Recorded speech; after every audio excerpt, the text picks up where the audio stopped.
All right, once again, this is episode 31 of the Everyday Bowhunter Podcast. I'm Mike Manley. Sitting next to me is Dan Zemer, my brother.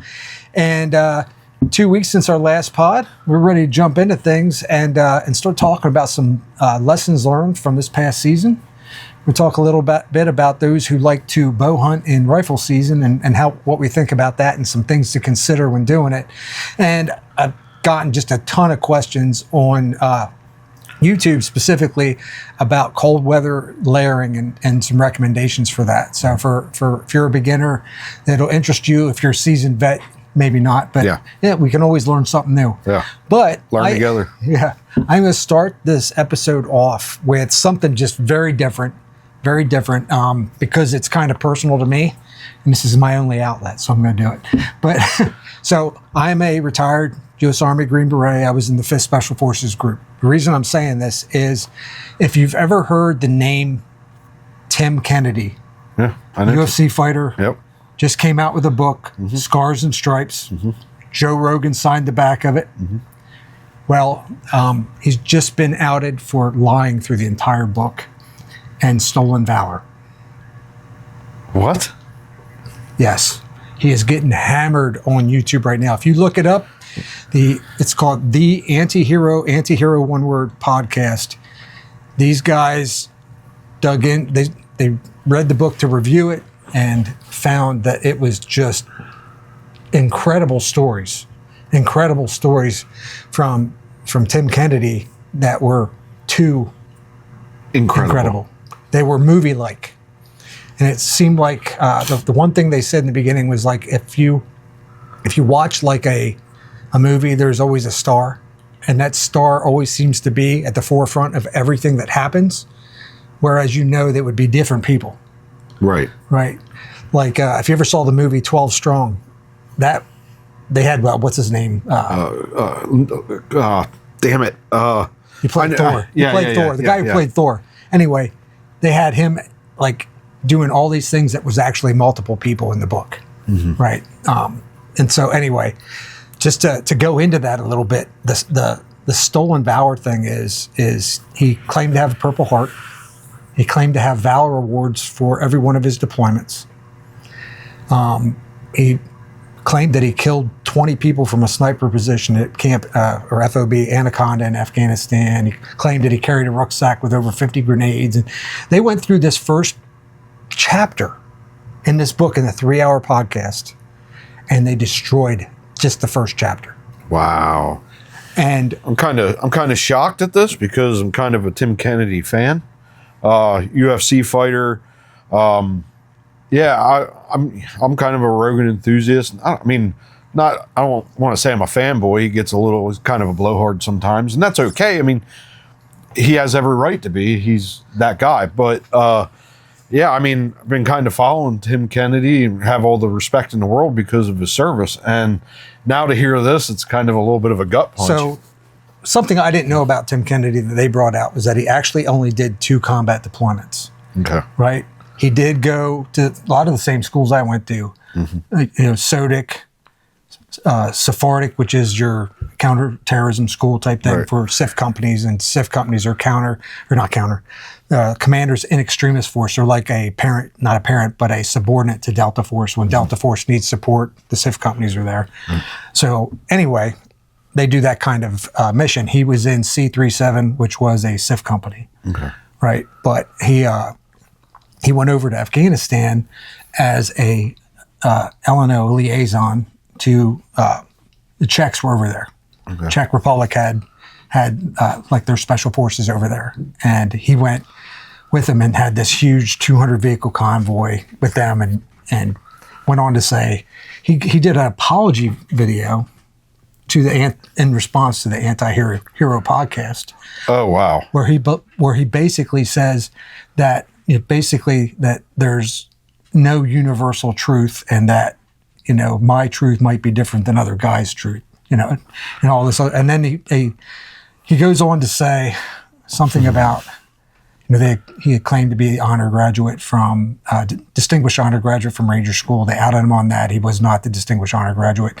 He has no pieces of paper to show that he has anything other than a single Bronze Star for service And if you don't know the difference in the military, Army guys know. Bronze Star for service is given to you for you go over on a tour overseas, and for the cumulatory effects of that entire deployment, they can give you get deployment awards, and that you get a Bronze Star for service. I have 5 Bronze Stars. 3 of those are for service, and 2 of those are for Valor. Yeah. Right? They would say Bronze Star with Valor. They would not say Bronze Star. Right? He has Army Achievement Medal. He has the Army Commendation Medal. These are very basic medals. Yeah. Right? In his DD-214 that they read on this podcast, he did not have a Purple Heart. He claimed to have a Purple Heart. He went on his apology thing. He basically said, I have all kinds of scars. I took all kinds of shrapnel. In the book, he says he took massive shrapnel in the back of the neck, almost took out his carotid artery on his neck and stuff, yet he has no visible scars from it.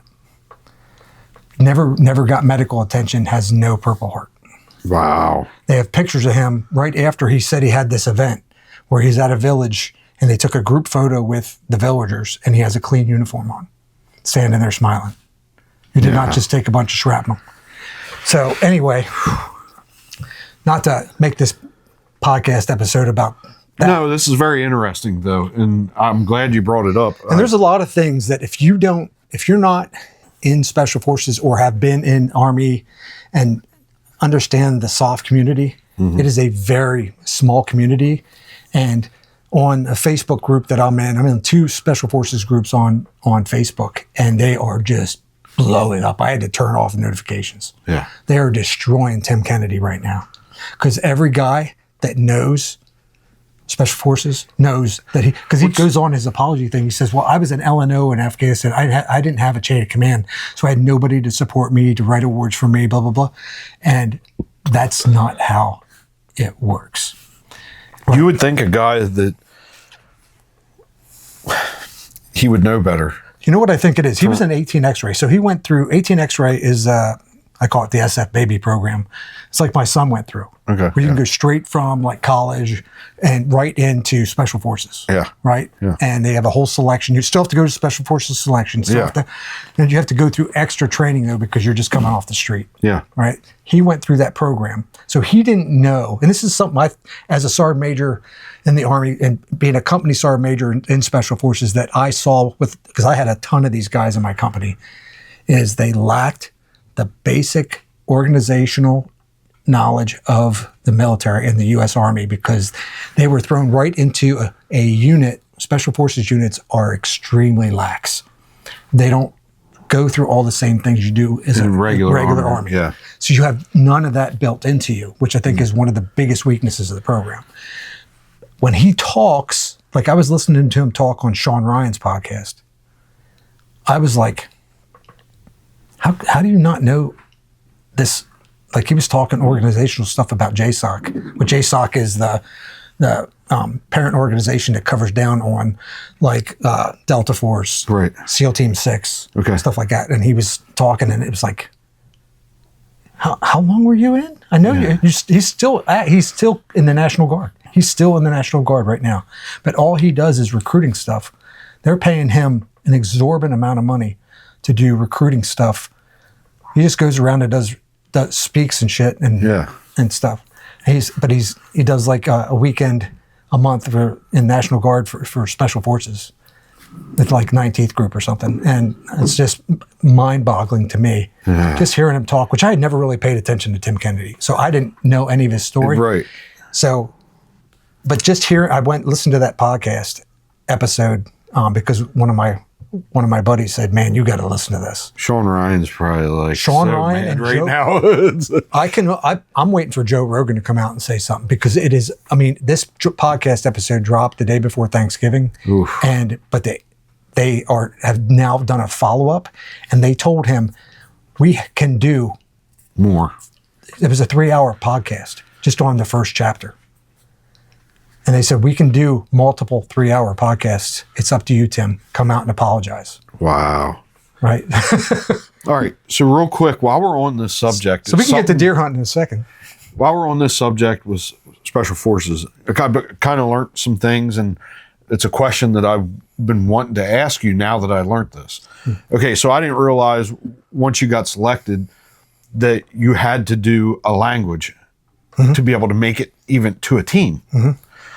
So that's the last part of your, before you get your, now they used to do it where you got your Green Beret before that. Well, I heard that. Now- and then now if it's you fail the after. class, they take it from you. Yes. But okay, so my question is, I guess you chose Arabic, I assume? It does, you don't choose it. Oh, I thought you got to choose. Oh, Okay, no, so no, that's no, where no, I'm no, wrong. No, they choose it for you. Okay. So they look at your, they do a bunch of, and when you're in selection, Yeah.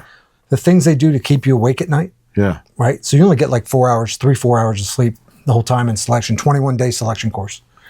They'll keep you up and they'll just give you all these tests. Sometimes you're drawing pictures. Man, I have, you know, papers of me where I was just like drawing off the paper, like I'm like completely incoherent. Wow, You know, oh, you know, can't even see straight, so tired. But they take you do aptitude tests in the beginning, so while you actually still have some sense to you, and they use that to determine where you're going to go. Now you do have a preference sheet. Okay, so this kind You of can do an order of merit preference sheet, and there's some guys that get first choice, and then there's guys that say, I never even asked for first group. How did I get first group? It wasn't even on my list. You know, okay, stuff so like that. this kind of throws a wrench in my question, because my question was, did you got Arabic? Yeah. I did Okay, so modern standard Arabic was what I did. modern standard. Okay. 6 months of it. So I guess my question was, did you want fifth group, and did you choose Arabic because of fifth group and the counterterrorism? Or do you see where I'm going with this question? So I did not choose Arabic. Okay. Fifth group was second on my list. Before I went to the qualification course, I went to selection in December '95. Right.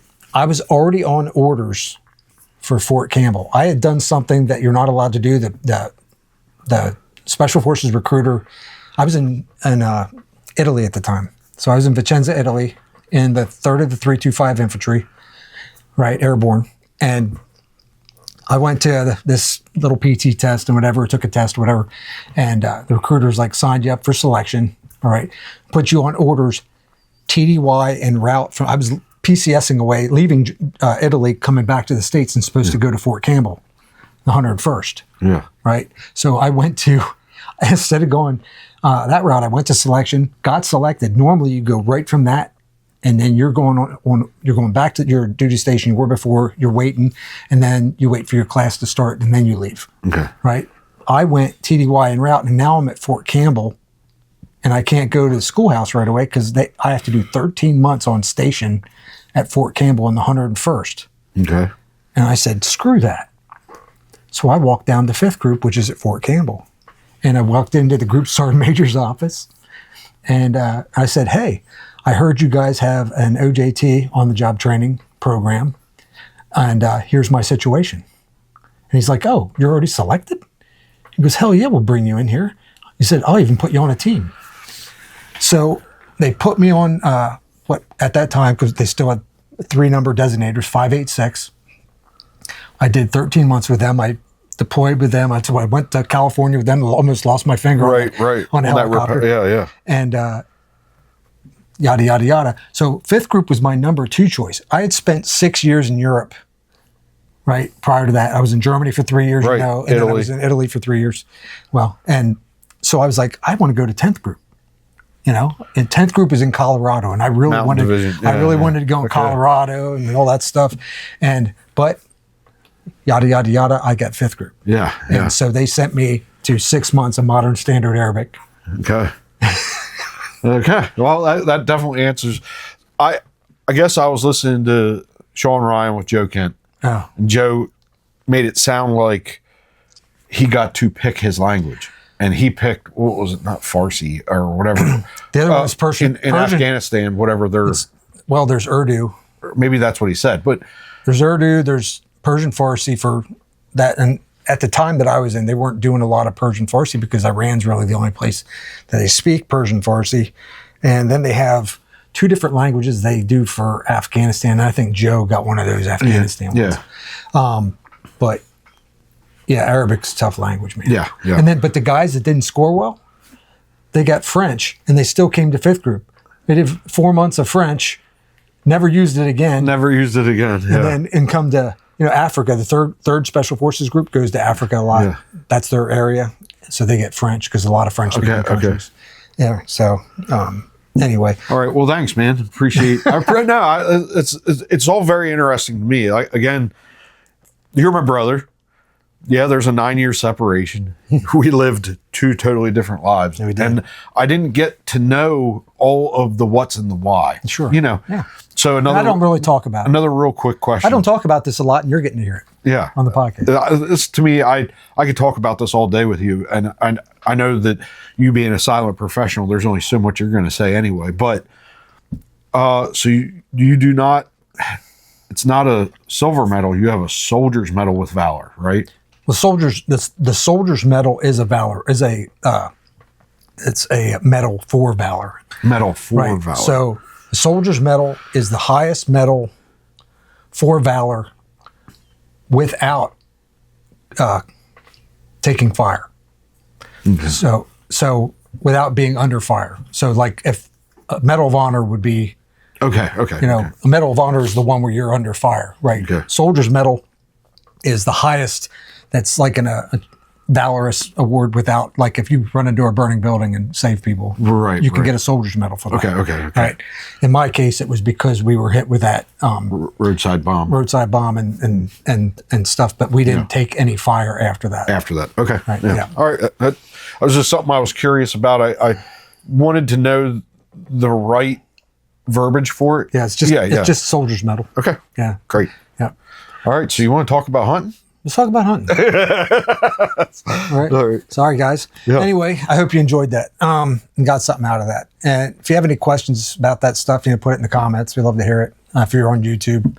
And they have a comments thing on like Spotify now. So you can actually do a bunch of comments and stuff on Spotify. So if you're listening on Spotify, you can do that. I know they still don't do that on Apple Podcasts. Okay. But anyway, one of the things I wanted to talk about was I get a bunch of questions about layering, right? Layering clothes, and asked a lot about like that initial layer and stuff. And now what I do is very similar to what you do, what our dad does, but I have really gone to, especially for extreme cold weather, because we do a lot of. You're wearing all this heavy gear. You do a hike into your stand. A lot of times you sweat your ass off. Yeah. Right. You're doing this. Yeah, so I have everything open. I'm trying to put as much as I can carry on my pack or in my pack and not wear it in, right? Yeah. So most of the stuff, if I'm taking a jacket or whatever, it's in my pack or hanging off me. I look like a gypsy walking in the woods. Right. With all that stuff. I do the same thing, yeah. So, but the thing that I have focused on by learning some lessons here is I focus on the very first layer I wear is a thin wicking layer to wick my sweat away from me. And then I'll put what's like a regular base layer over top of that. Okay. Right. So for example, I was talking about. So you're doing like a base layer. Yeah. So I'm doing it as a wicking layer to get the water off me. Yeah. To wick away. And I do 2 different ways. I do it some with the synthetics, like your early season hoodie. Yeah. Like I used the Gray Cliff hoodie from True Timber when I was doing the True Timber stuff. And then I had my Under Armour 4.0 that I have over top of that. Yeah. When I wore that. Okay. So then layer that. I'm trying to minimize the bulk, but I also want to minimize the effect of sweat, because if you go for any distance, you're walking any distance and you're sweating your ass off, the number one thing that happens after that is now that sweat freezes your ass. Yeah, you're now cold, and once you're cold, you're done. And you can't if you're get wet, uncold. If you're wet on your body, you can't get that off. That's why your first layer should be a wicking layer. It's a little bit tougher with a base layer bottom. A lot of these base layers say they wick away, right? Yeah. But I just have added that to it. I usually do for example, the Sika, I have the 150 very light merino, and then I'll put that 330 merino over top of that. Yes. Yeah. Okay. And it also creates a thermal layer, right? Yeah. So merino is great with that. If you use just merino, the light merino followed by heavier merino, and then something even on top of that, like a windproof hoodie or something like that, it's really going to create a thermal thing inside there, because merino has a really good way of thermal regulating. Mm-hmm. Right, it's great for that. That's why you can wear merino even in warm weather. So how are you doing this in conjunction with, per se, that Numa electric? So that Numa is it Iconics heated vest that I was using. But that's like close to skin. That's not like an exterior vest. That is actually like a base layer. That is built as a wicking layer. Yeah. So as wicking material. So that's the great thing about that Numa Iconics vest, heated vest. It's a heated vest, battery operated. Wore that quite a bit. Very nice.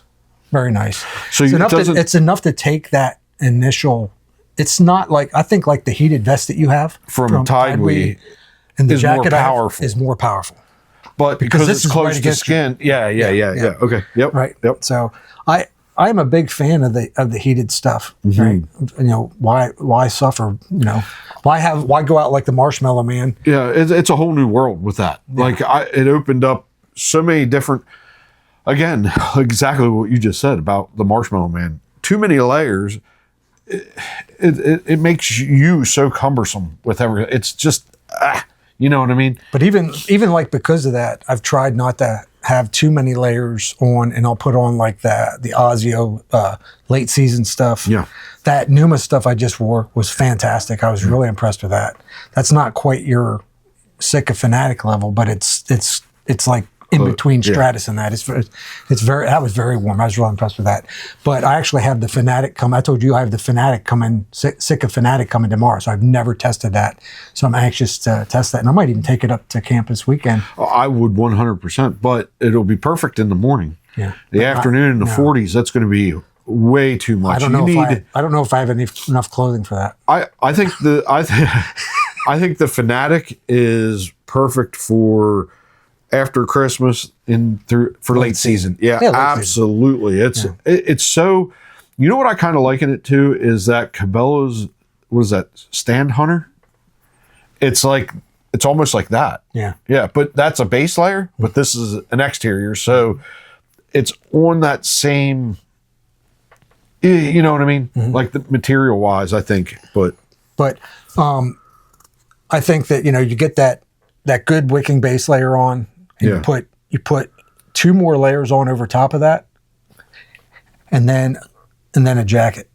Yeah. Right? And then a heavy jacket. Yeah. To keep you, because you have those two layers on over top of that wicking layer. Now you're walking in.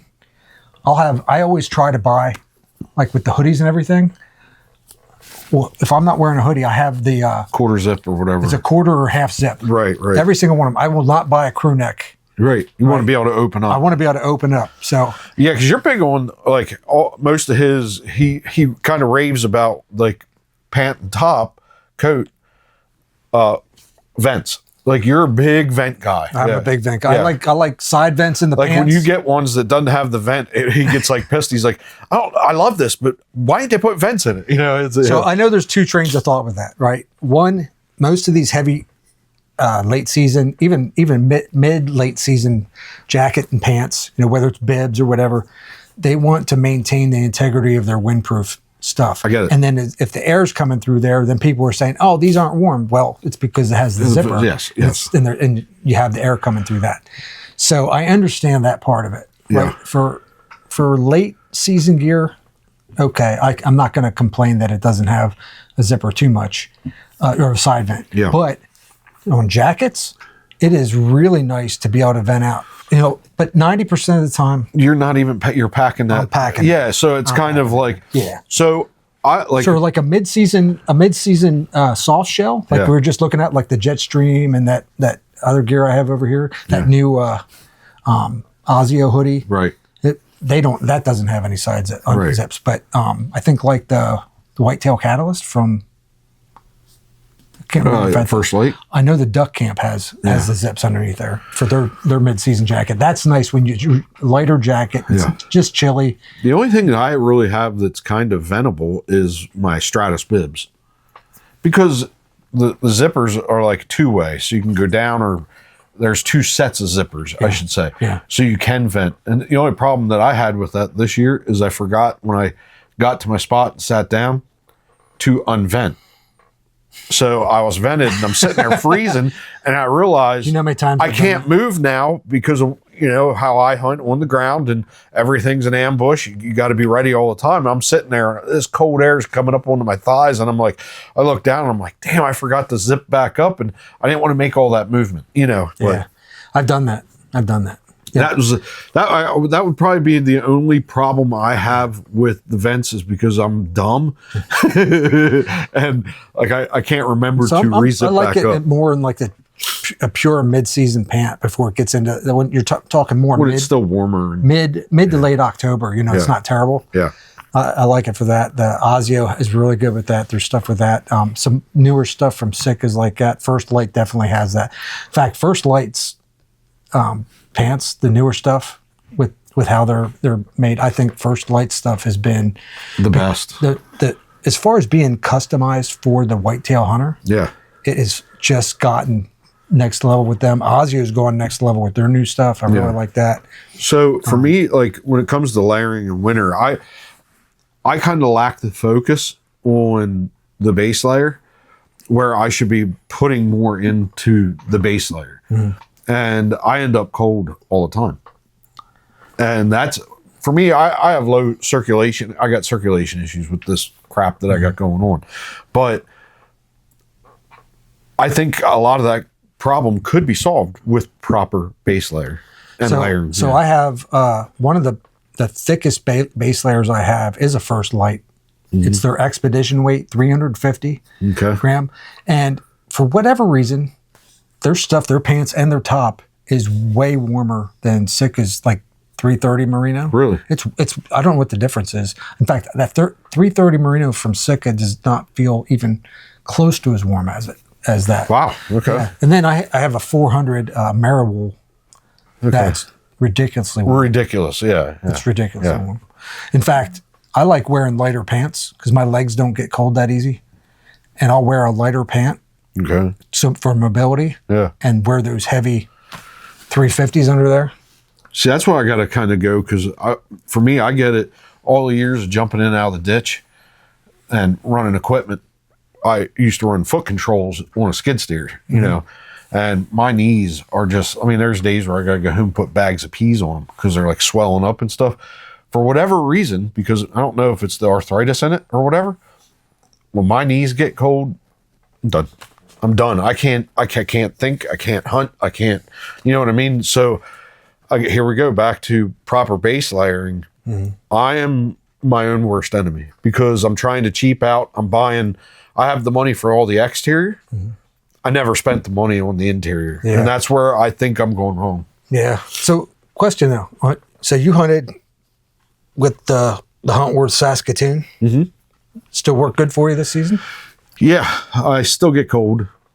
But again, it's because of lack of base layer. I'm wearing pretty much early season base layer. Oh, Jesus. You know, yeah, because I never invested in my base layer. I just got the cheaper stuff. You can get one set. And it was more for scent control, just one more thing. You know, that's why I bought it. But, and you know, Musser has always been kind of like at me about, you got to put the money in the base layer, Dan. Kind of, get some. He said it before. So the benefit of merino wool is it's naturally antimicrobial. So it's basically got kind of scent control in it. It retains it, and you wash it, it goes away. And you can rewear merino over and over again because it's natural anti-odor properties, right? So that's something to consider. That's why I went the merino route for that. I think I'm a little scared to get the merino because I'm almost sold on the fact that I'm allergic to it. Oh yes. So I bought the First Light gloves, the fingerless. The fingerless gloves. Dude, they're merino. They're merino, 100% merino wool. They are the greatest glove I ever hunted with, put on, wore.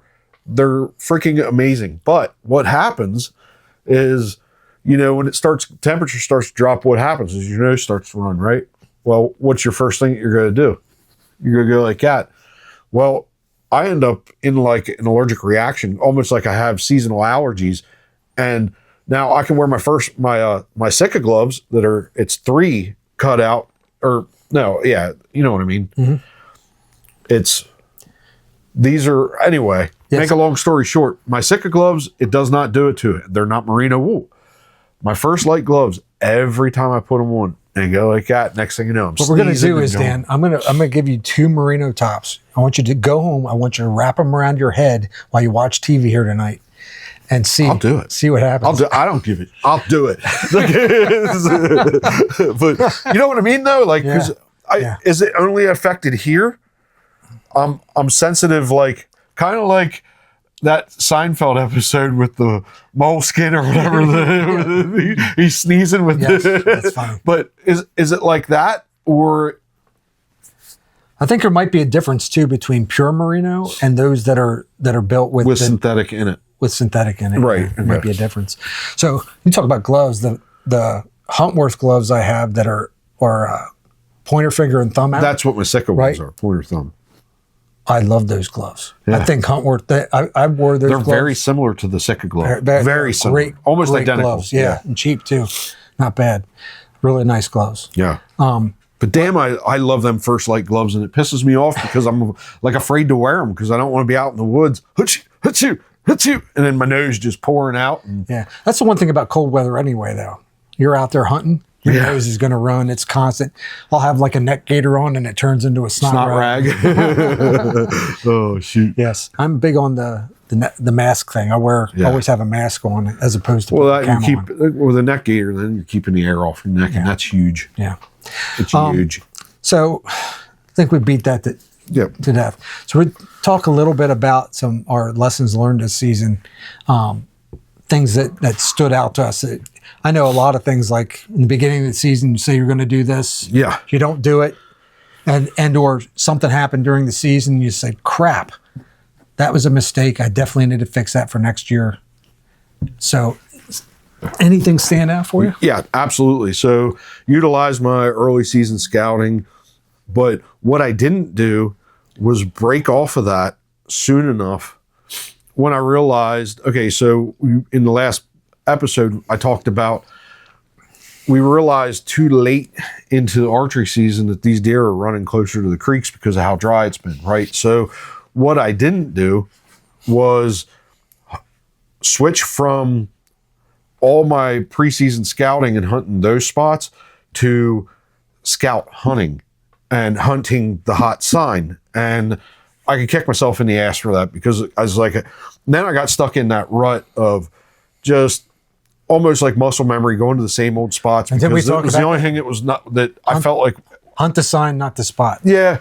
And it just, I wasted a lot of time doing that kind of crap when I should have been more eager to navigate. And so the first 2 weeks, I think I was along the same lines. I had pre-programmed spots that I wanted to hunt based on my early season scouting. Yeah, I hunted those spots, and actually, the spot I was going to hunt the first day, I didn't, because our dad said, "Hey, why don't you hunt down at Vincent, which is a spot that it's traditionally very good, and it's close to water." And that's when I saw those doe in that spot, which is what I was looking for. It just didn't work out. Yeah, right. But anyway, and then after the second week, I kind of said to myself, Mike, you told yourself you were going to scout more. So the afternoon of the second week, I went and scouted and hit that, got a 4-point up there on that one transition that's, trying to think about how to tell you the location. Remember we did that walk back in the spring? Mm-hmm. We had the binos and we were... Yep, I know where you're talking about. In the wintertime. Yep. Yeah, and up in there. But I did it a bunch of times, and I hit deer almost every time, just not the deer they wanted to do, except for the one time that I talked about last week in that episode, which I walked in on a bedded buck and got him out of his bed and had him at 15 yards and then at 5 yards. That 10 fiasco. Yards. Yes. So we're going to get into that. But anyway, so lessons learned for me is actually sticking to exactly what you just said, is being more consistent with that. But I think more so, it's it's like, let's get out of our comfort zone and hunt other locations. Yeah. Right? Because we keep hunting in the place where we're comfortable. And we said before the season we weren't going to do it, and then it just turns into the easy route. What you're comfortable with. Yeah. Why am I so uneasy about getting out of my comfort zone? And here's the problem. The thing that we really need to dig into is keep hitting, like, what's the lesson we learned from Jevon's deer is there's some big mature deer right off that clear cut, right? Right?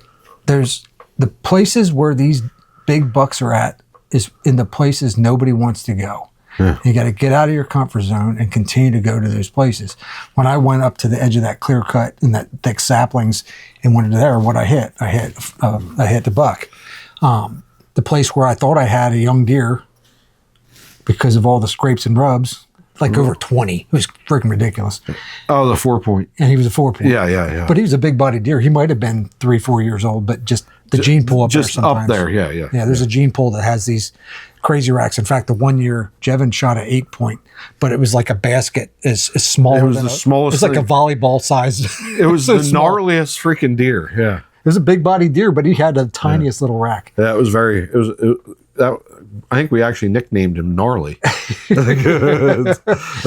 But yeah, I mean, but I think one of the things, and actually Andy Musser made me think about this. Now, one of my lessons learned is I feel like in my saddle hunting setup that I keep restricting myself from different avenues of deer coming in because the tree's in front of me. Yeah. Right? And I feel like you have a strong side when you saddle hunt. If you don't saddle hunt, you are sitting there in that saddle, your tether's tied to the tree, which you're tied to that, right? And you got the whole tree in front of you. No matter what size, it doesn't matter. Yeah. Because when your bow's to your strong side, right, which is to the left, you try to make sure that you have, that's where your primary zone is, right? Over to the left. So that's where I'm sitting and I'm looking to the left, even though the tree's blocking me here. But if a deer comes on the other side of that tree, what do I have to do now? I got to take, so I had, remember I told you the story about the young doe blasting past me 100 miles an hour. Yeah, and then coming back, she was playing. She was playing, running around the tree and stuff. Yeah. And then next thing I know, I have two other doe there, boom, and then the one doe is 10 yards from me. Well, that doe was on my left side of the tree. I had to bring my arrow up around the tree and down. That's a lot of movement. Watch your cams so you're not hitting. That's a lot of movement. And now I'm on the other side. I'm on my weak side now. Now it's awkward to draw. Leaning, and I'm out trying to draw with that and get set up, which I do draw. And I told you I just was trying to get a shot through saplings. But anyway, I felt restricted. Now, I think that the long story short, what Andy Musser had said about that new XOP stand, I can't remember what it's called. I can't either. Renegade? No, it wasn't Renegade. Anyway. No, it doesn't matter. They have a 6-pound stand that's kind of a cross between a regular tree stand, a hang and hunt tree stand, and a saddle platform. Andy, if you watch this episode, comment on YouTube so that everybody can see what the name of it is. Yeah. But what I plan on doing, I'm going to get that. I'm waiting until the Sportsman show. Okay. The outdoor show in Harrisburg they have every year in February. And I'm going to go in there, going to check it out, make sure I get my hands on it first. And I can then hunt either traditional saddle style to that, or I can turn around and I can sit down in the seat it has like a regular hang and hunt tree stand. Yeah. Right? And it gives me the ultimate flexibility when I'm up in the tree, and I can still have my saddle on. And I've done it before with my Novix Hilo that's sitting over here. Right. But on a lighter setup, 6 pounds. That's incredible. Yeah. Right. That is. And I think I can carry it right there with that That's Emerald Stock X2 because of the way it's set up. But that's definitely a lesson learned for me. I just keep not feeling comfortable in any kind of shots where, and you know how it is. Every time you hunt, the deer end up coming a different direction than you expect, and you're like, oh crap, I got something behind me. Do you see yourself maybe possibly going back to a climber? I might use a climber in the future here. I might. It's just about being mobile and being able to get out there a little bit better, you know. I don't know how I'd ever get that climber on my back and ride an e-bike. Well, there is that. Yeah. Unless you get like a lone wolf. Yeah, which I don't want to spend $1,000 on that. Yeah. But yeah, so any other lessons learned you can think of? No, I mean, for real, that's kind of, that was my main lesson learned. Of course, throughout a season, you're going to do a lot of different things that you kick yourself in the ass for. Why didn't I do this? Why didn't I do that? And I think instead of like playing that mind game with yourself, figuring out what that one big mistake was, kind of like correct course on keep the main thing the main thing. You know what I mean? Mm-hmm. I know where I went wrong this year, and it was not. I said it 5, maybe 6 different times throughout the season. Man, we should probably be hunting close to water. We should probably be hunting close to. I think they're probably running close. It's so dry. And what would I do? Up the mountain. Like I can't. I'm my own worst enemy there. So, but I definitely want to course correct next year. But next year's going to be a totally different animal with what the weather. Yeah, you just never know. Yeah, so. Every year's different for sure. Think of here's a lesson learned. Before you buy your bow, test fire it. So I got the Matthews Lift. If you haven't heard previous episodes, I'm not happy with the Matthews Lift, which is their flagship bow for last year. Right. They have now the Lift X and whatever else they're come out with. But I'm going to be getting rid of my bow and getting a new one because the Matthews Lift, and this is something you might only understand or feel after you get out in the woods sometimes, but I had it before that. I bought this bow from Lancaster Archery at the outdoor show last year. Got a great deal on it, really. They really set it up for me. They got half off of a $300 rest. Yeah. And anyway, but then I go into Lancaster Archery for them to help me tune it up because I'm having, a little bit of issue with it. And I find out that the issue is a permanent issue. Mm-hmm. Every time the cams came over, as you draw, this bow has no valley. So no wall. It's a straight back wall. You hit the wall right away. There's nothing. You draw and there's nothing. There's no give. That's it. If you give, it's going. It's jumping. Yeah. Right. So which helps it be a faster bow. Oh, yeah. Right? And that's the point of that bow. Right. It's 348 feet per second. Actually, I work with a guy that loves that. Right. Which that's not a deal breaker for me. Right. The deal breaker for me is that when the cams roll over, it's going thud. There's a thud to it. And even when I shot the bow, when you and I were shooting. I videoed it, yeah. Dan's shooting his Elite. That's a couple years old. 2 years old. 2 years old, yeah. This Elite. And I'm shooting this brand new Matthews. And even when the shot goes, and it wasn't my rest, it's the bow making noise. And when I went into Lancaster Archery, the guy's like, hey, man, that's why none of us will, have the Matthews. We're all shooting the Hoyt. Yeah. My Elite is dead quiet. Dead quiet. In the rollover, the cam, the release, when you release that string and that arrow goes, all you really hear is a little and then of it hitting the target. That Elite is an amazing And after machine, I shot that last year and how much I loved it, when I loved your bow, I should have just bought that instead, bought the Ethos or whatever. Yeah, yep. And that's on me, and I won't make the same mistake twice. That's definitely a lesson learned. Yeah. Because sound in the woods is huge, and every time I was drawing my bow out there, I was fighting to go slow enough. And I had 65 pounds. It wasn't 70, but it was 65 pounds, and I do have bad shoulder problems. Yep. And getting it back and just having it set because of that back wall, right? No valley. Yeah. When it sets, it's going. Dude, they had a deal on an RX-8 Hoyt RX-8 last year at the Sportsman Show that was only like $1,400, which brand new, they're like $1,800.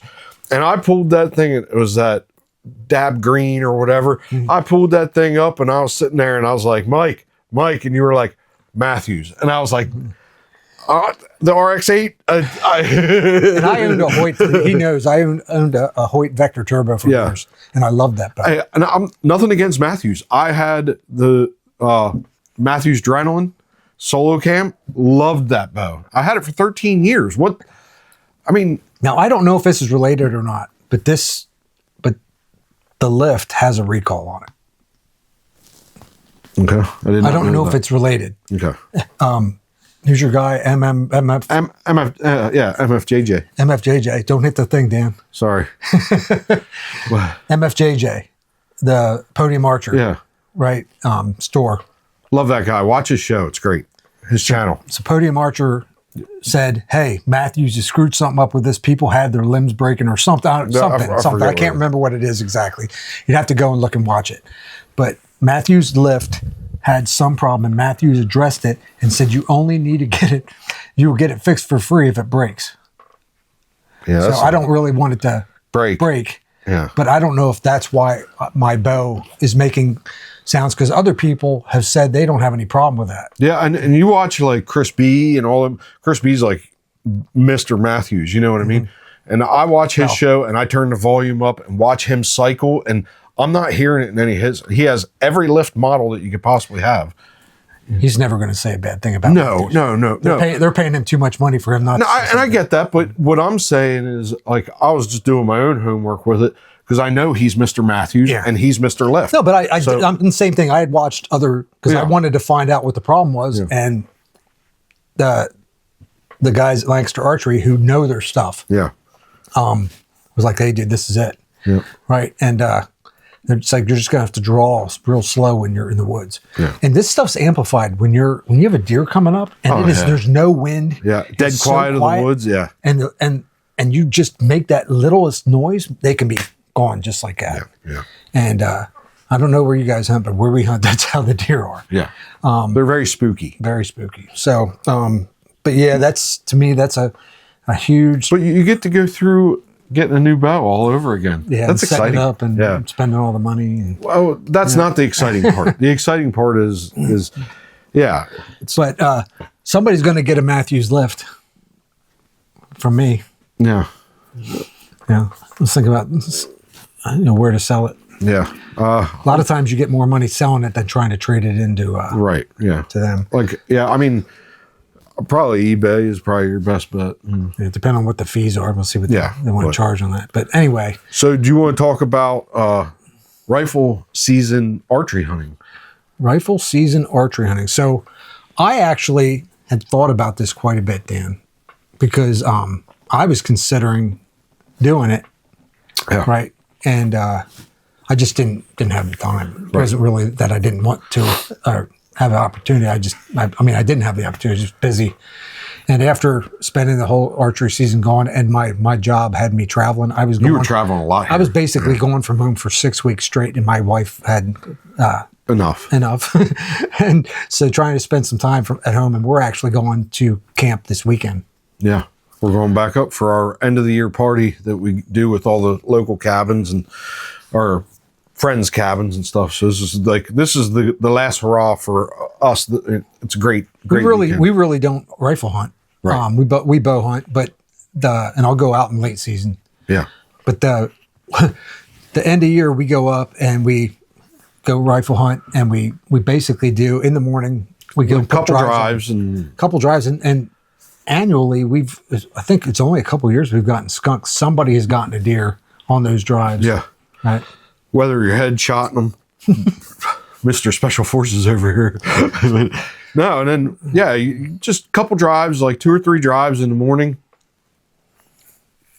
and then you go party with everybody. Yeah, you sit around, and eat some food, and we're laugh. We're home and watching TV by 8 o'clock. Yeah, but you're there, you sitting there laughing, telling stories of the hunting season. Of course, mine's going to be very boring. I saw 3 deer. How many people were at that party last year? It was a lot. I was like probably close to 30. Yeah, it was a lot of hunters. That was great. But that was cool. It's a good time. Yeah, and it's like crockpot alley.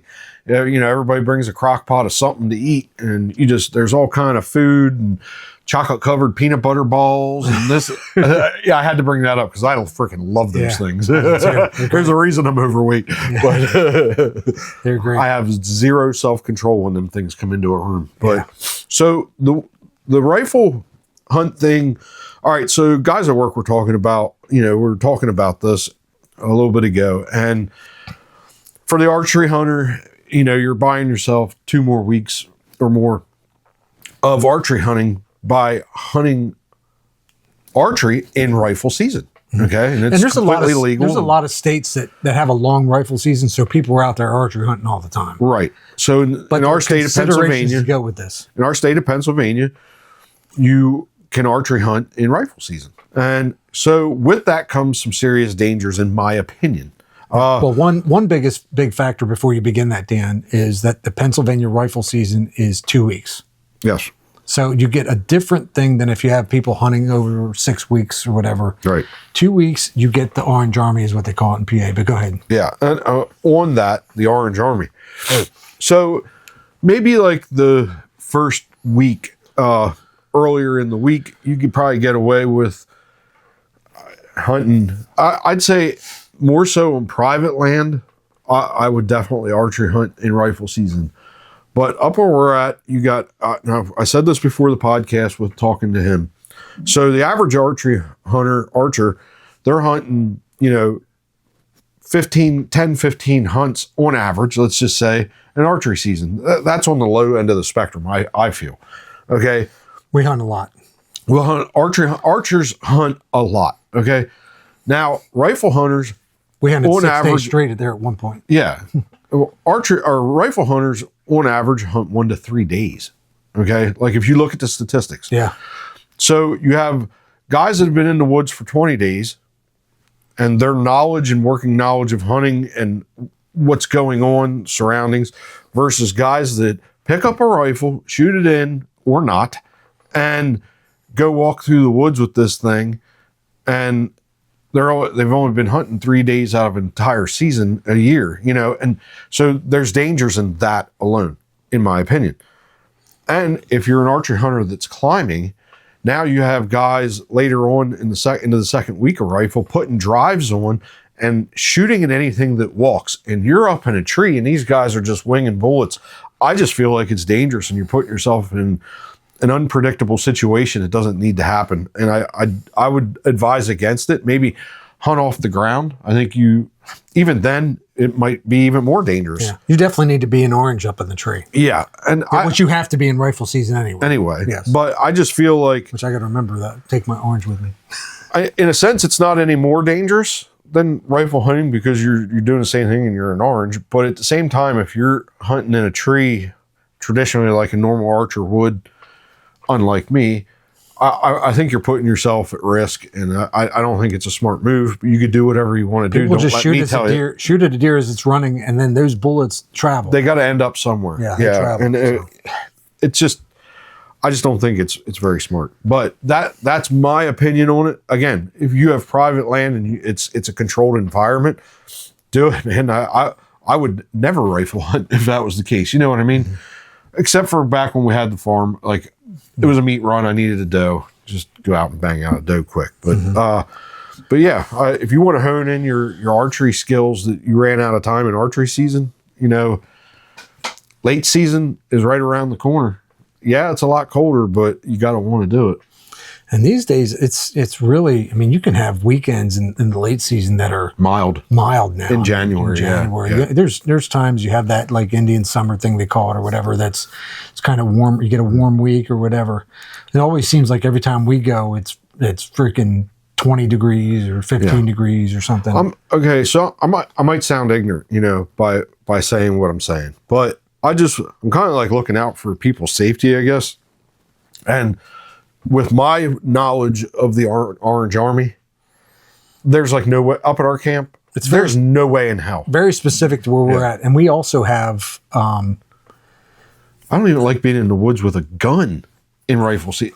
I don't know if anybody's experienced this, but in Pennsylvania, the Amish tend to do some huge meat runs. Mm-hmm. They will put on massive drives. Just slaughter drives. That they're shooting everything because they'll have young kids out there with them too that can shoot the younger bucks or they can tag them. It's like a loophole. Yeah, it's a loophole. They can shoot in Pennsylvania, you have antler restriction. It has to have at least 3 on one side. So basically, but if you have a youth with you in your drive party, it can be tugged. Yeah. Yeah, it's just they a can, loophole. they can tag anything. Yeah. So, so there's that. So that happens sometimes up where we're at. They'll go down the mountainside and just go clear the whole side of the mountain. Yeah. And you'll hear the boom, boom, boom, boom Yep. going. So, anyway, Dan, pretty good podcast. Yeah, I think that's all we wanted to cover for us one. Yeah. Yeah. I think next time around we might talk about Tim Kennedy update. That would be Penn State beating SMU in the bowl game. that would be great. I hope that. Yeah. But anyway, guys, once again, appreciate you guys listening. You know, if you're on Apple Podcasts, you know, give us a 5-star review. We'd love to see it. Subscribe to us on YouTube. We got more content coming. Looking forward to the new year and getting to some late season hunting. We get to talk about that and probably more next time. We'll let you know how good this party was. Yeah, because we'll be hitting it on Saturday. But that's really all we got, guys. Thank you. Thank you. We'll see you next time. Hey, this is Mike once again. I hope you enjoyed the podcast. If you want even more content from the Everyday Bow Hunter, I invite you to go over to everydaybowhunter.com or archeryhunting.com. It's the same website for the Everyday Bow Hunter. In addition, if you haven't subscribed, go to our YouTube channel. We have a lot more than the podcast there. Have more video coming every day, a lot more content. In addition, if you go over on your podcast channels, if you're already there, whether it's Spotify, Apple Podcasts, whatever, please give us a 5-star review. Give us a follow. We really appreciate it. In addition, if you see an Everyday Bow Hunter shirt like this, go ahead, go to the website, go to YouTube, click on it, buy one of our shirts. Every little bit helps. We're not sponsored by anybody. In addition, in our descriptions and our show notes, we highlight products that we use and buy that we love. Now, every time you click on one of those links, we get a small commission. It really helps us out. Like I said, we're not sponsored by anyone. You're our sponsor. So with your support, we can make this channel even better. I appreciate it. And until then, I will see you next time.